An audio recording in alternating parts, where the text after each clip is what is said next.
Hello, magandang umaga sa inyong lahat. Tayo magbabalik. So, alas 4 na pala ng umaga. Ngayon, yun nga, i-continue natin yung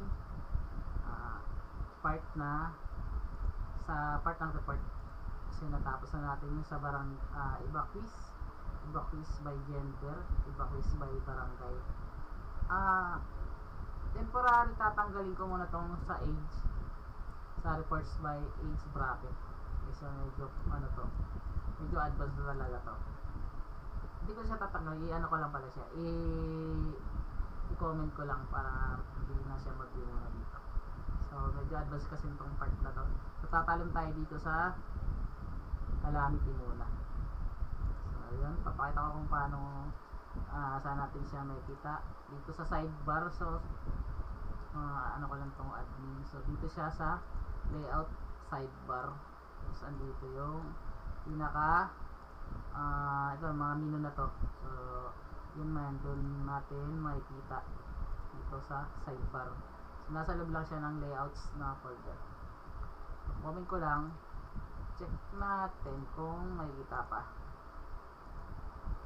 So wala na yung ano na to, yung module na to. Pero i-comment ko rin yan muna doon sa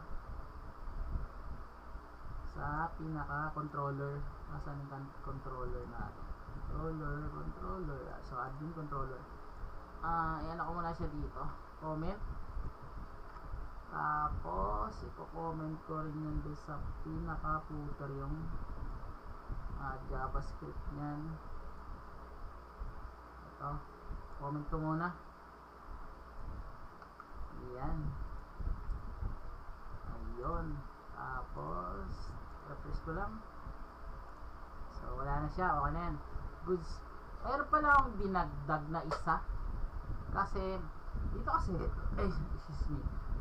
Dito kasi mayroon siyang ayan, ang kinakount niya yung calamity. So kumukuha kasi yan itong part na to sa report by calamity. Dito rin sa evacuate information sa pag-create nito. Ngayon nagdagdag ako dito ng calamity type. So, itong drop down na to is kinuha niya dito sa type of calamity. So, lahat ng ano na to, inad mo dito is mapupunta yun dito sa drop down. Kinukuha ko lang yung mga sinuko ko lang lahat dito. So, wala kasi to. Head family, tapos evacuation center. Nagdagdag ako ng isa. Nagdagdag din ako ng dito sa table niya. Yan, na evacuate _ information.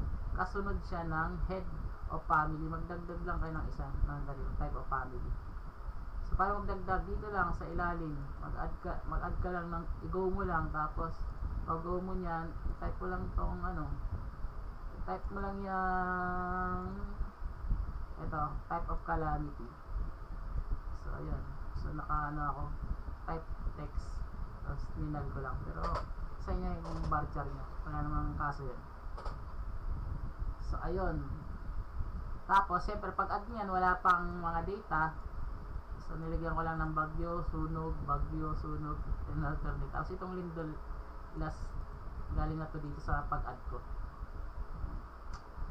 So need kasi natin yan para dito sa report, kasi wala pala to nung sa template na tunay, wala to. Inad ko lang para makount natin sa report. So meron kasi tayong evacuate calamity, so connected nga yun. So ito yung gagawin natin ngayon, yung report na to. Yan.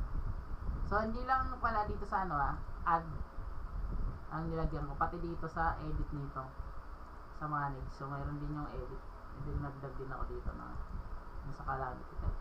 So yan, balik na tayo dito sa ating report. So evacuate by calamity. So as usual, may code na ako dito kanina, ginawa ko. So ayun nga, i-share ko at papaliwanag ko. Same dun sa ginawa ko dito sa barangay. So dito, di ba? Pero ito iba kasi. Yung na to, style.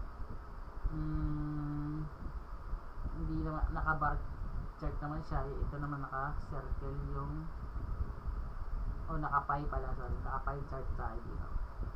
So yung code lang doon is parang walang pinagkaiba, pero lang ang pinagkaiba lang nila dito yung ito, Pion bar chart.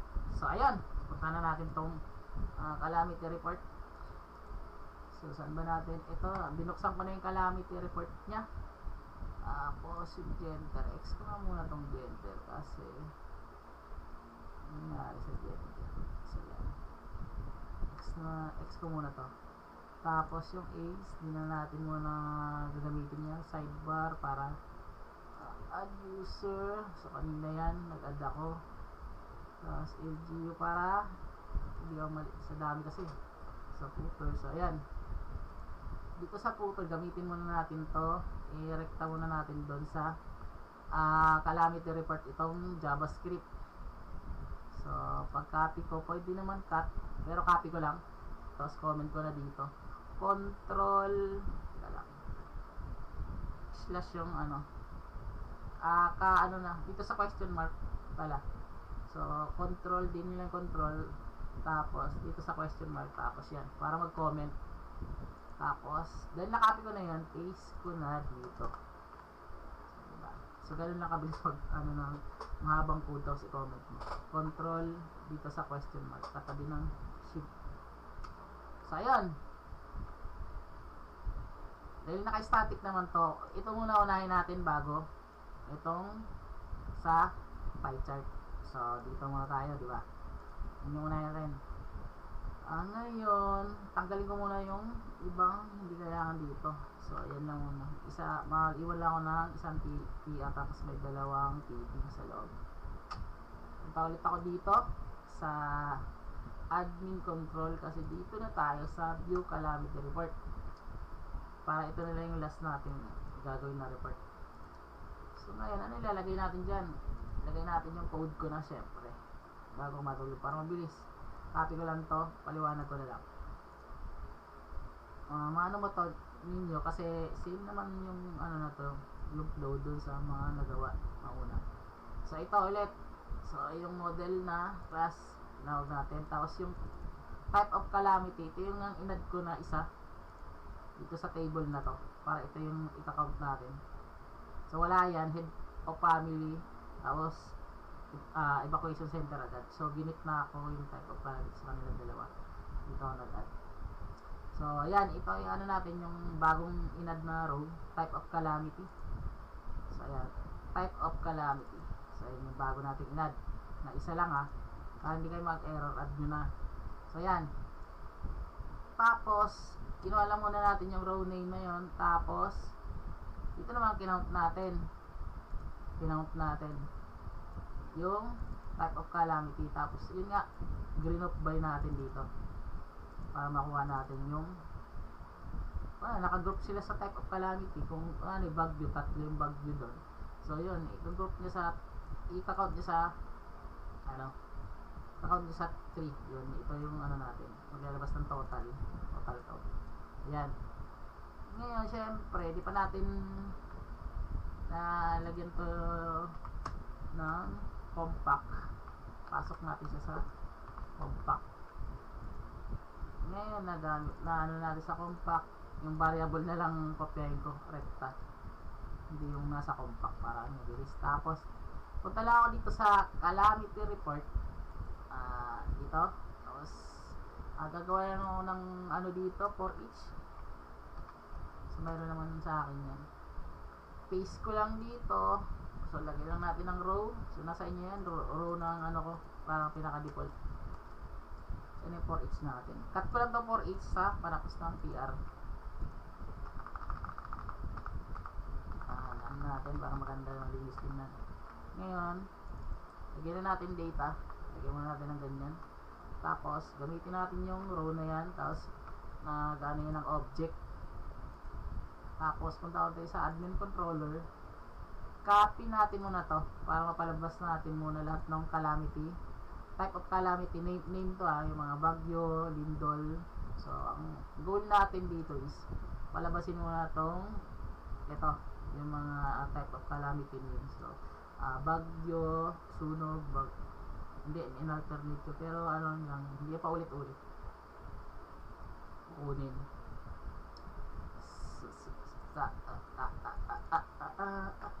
So, yan, copy ko lang, paste ko dito. Next is, copy ko lang to. Paste ko dito. Tapos, sa admin controller, copy ko naman tong ginawa kong alias, yung count, total calamity type, copy. Tapos, paste natin dito. So, ngayon, check natin kasi ito, hindi ito yung tunay na record. Refresh ko lang. So, napansin nyo. So, wala pa ito umano lang nung refresh ko nag-load. Wala pa tayo dito sa pinaka-pie chart niya. So, ito. So, papansin nyo, sa bagyo daw 4. So, pag inano natin yan, binilang natin dito. So, 1, 2, 3, 4. So, yun nga, eksaktong kinount niya, isa 4. Sa lindol, isa lang daw. So, isa nga lang yan. Yun yung huli kong ginawa eh. So, isa nga lang yung bilang. So, dito is dalawa sunog. 1, 2. So, dalawa nga yung count niya. So, ganun lang yung paggawa. So, yan. Meron na tayo dito. So, ngayon naman, dahil mayroon na. So, dito kasi madali lang gawin eh. So, dito tayo sa excited na part ulit. Dito sa pie chart. As usual, meron na akong nakaabang na code. Ikakopy ko na lang muna. Tapos, papaliwanag ko ulit. So, itong code na to is parang same sa ginawa ko doon nga sa bar chart. So, copy ko lang. So, yun na yung nakasanayan kong code eh. Yun na lang yung ating magiging para kapag ulit-ulit lang ginagamit yan, ang dali na lang sa inyo yan. So, ito na ulit. So, tinawag ulit natin yung model para yung model na yun may pag-communicate doon sa ating table sa table natin doon.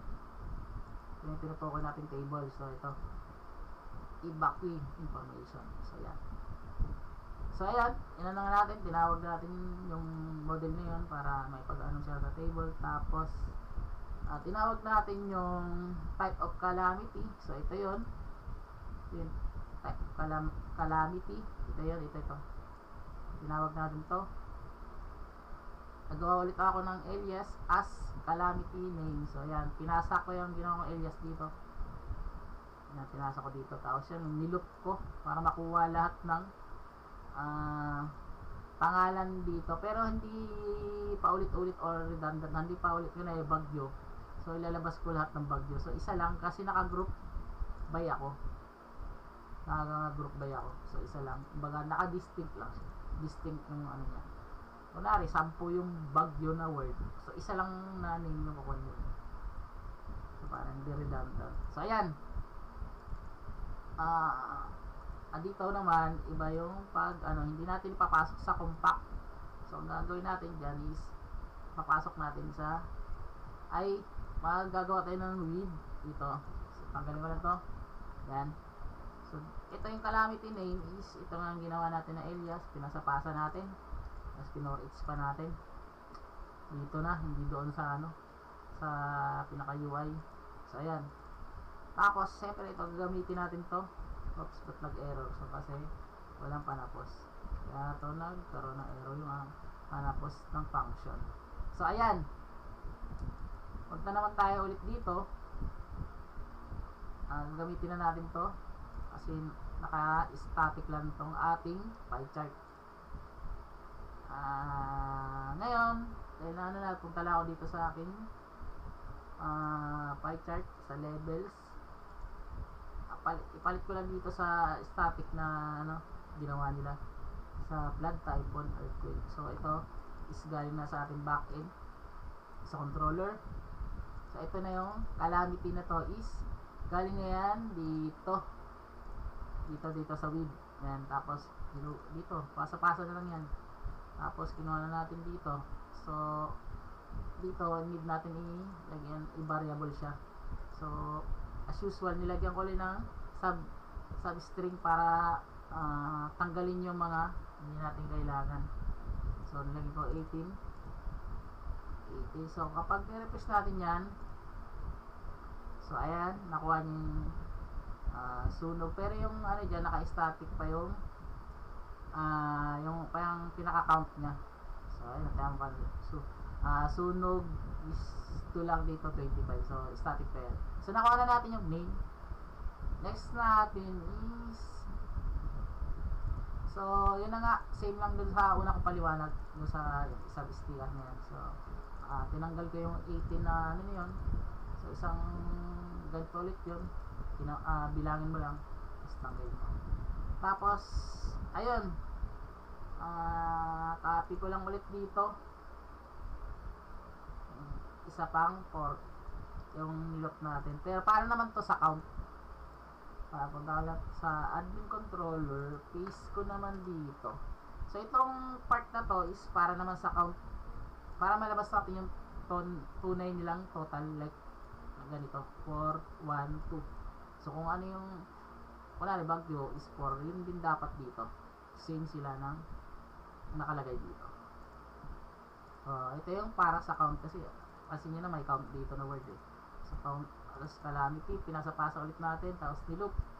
Tapos lalagyan ulit natin yung with.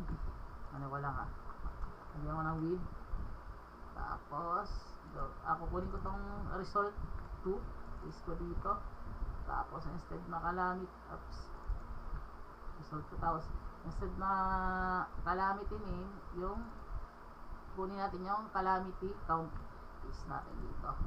Yan. Done na tayo dito. Ngayon pupunta na tayo dito sa ating calamity report.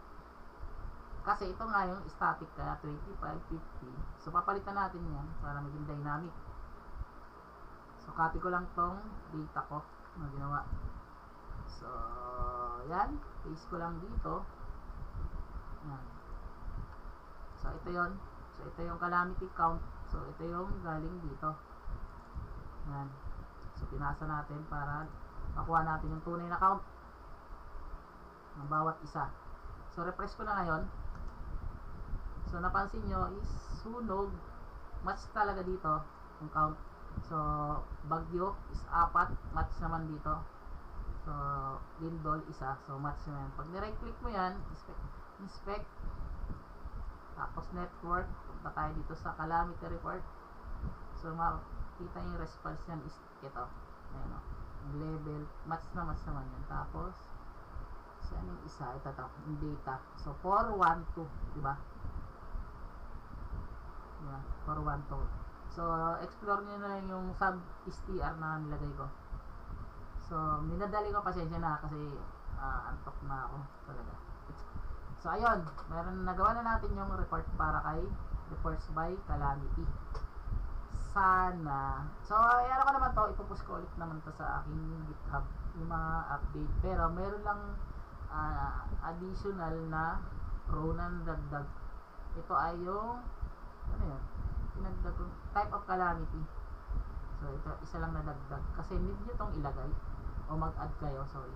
Need nyo mag-add nyo yung ganito kasi hindi yan update yung table na yan. Ang head, after ng head of family, ano na agad, evacuation center, need nyo tong i-add muna para hindi mag-error yung update na code dito or buuing system kasi baka hanapin yung part na to. So yan lang naman yung dahilan ka mag-i-error kung reverse by calamity. Need nyo ilagay o mag-add kayo.